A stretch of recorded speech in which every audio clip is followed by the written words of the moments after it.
நம்முடைய பிதாவாகிய தேவனாலும் நம்முடைய இரட்சகராகிய இயேசு கிறிஸ்துவினாலும் உங்களுக்கு கிருபையும் சமாதானமும் உண்டாவதாக. கிறிஸ்துவுக்குள் அன்பான சகோதர சகோதரிகளே, இன்று நாம் தியானத்துக்கு எடுத்துக்கொள்ள இருக்கிறதான வேத வசனம் உபாகமம் புஸ்தகம் 28ஆம் அதிகாரம் 1ஆம் வசனம். அவர் சத்தத்திற்கு உண்மையாய் செவி கொடுப்பாயானால் உன்னை மேன்மையாக வைப்பார். ஆமேன். இந்த அதிகாரம் 1ஆம் வசனம் முதல் 14ஆம் வசனங்களில் வரையும் தேவன் தரும் ஆசீர்வாதம் வாக்குத்தத்தங்களாக போதகர்கள் ஜனங்களை ஆசீர்வதிப்பார்கள். மிகவும் நல்லது. ஆனால் இதன் முதல் வசனம் என்ன சொல்லுகிறது? முதல் பகுதியிலேயே சில நிபந்தனைகளை விதித்துள்ளார். அதாவது உண்மையாய் என்று குறிப்பிட்டுள்ளார். எதில் உண்மையாய் இருக்க வேண்டும்? எதற்கு உண்மையாக இருக்க வேண்டுமாம்?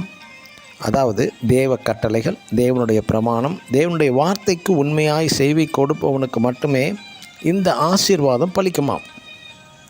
இந்த உலகில் நண்பர்களோ, அலுவலக நண்பர்களோ, கொலீக், உங்களிடம் வேலை செய்யும் உடன் ஊழியர்களோ உங்களிடம் உண்மையாய் இருக்கிற பட்சத்தில் எதை எதிர்பார்க்கிறீர்கள்? அவர்களுக்கு மட்டுமே சம்பள உயர்வு, ப்ரமோஷன் தந்து உயர்த்துகிறீர்கள்.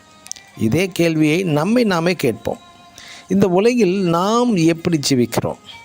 நாம் தேவ பார்வையில் தேவ கட்டளை, தேவனுடைய பிரமாணங்களை, தேவ வார்த்தைக்கு உண்மையாய் ஜீவிக்கிறோமா? நாம் எதை விதைக்கிறோமோ அதையே அறுப்போம்.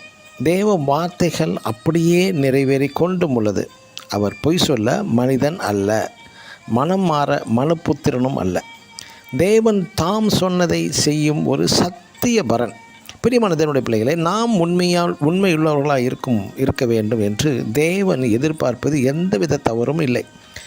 அனைத்து ஆசீர்வாதங்களும் கண்டிஷன், அதாவது நிபந்தனையின் பெயரில்தான் அள்ளி தருகிறார். எனக்கு மட்டும் தேவன் தந்துள்ள மேலான ஆசீர்வாதங்கள் பலிக்கவில்லையே என்று புலம்பிவிடக்கூடாது. நாம் தேவ கட்டளைகளை உண்மையாய் செவி கொடுக்கும் போது மட்டுமே அனைத்து ஆசீர்வாதங்களும் பலிக்குமாம்.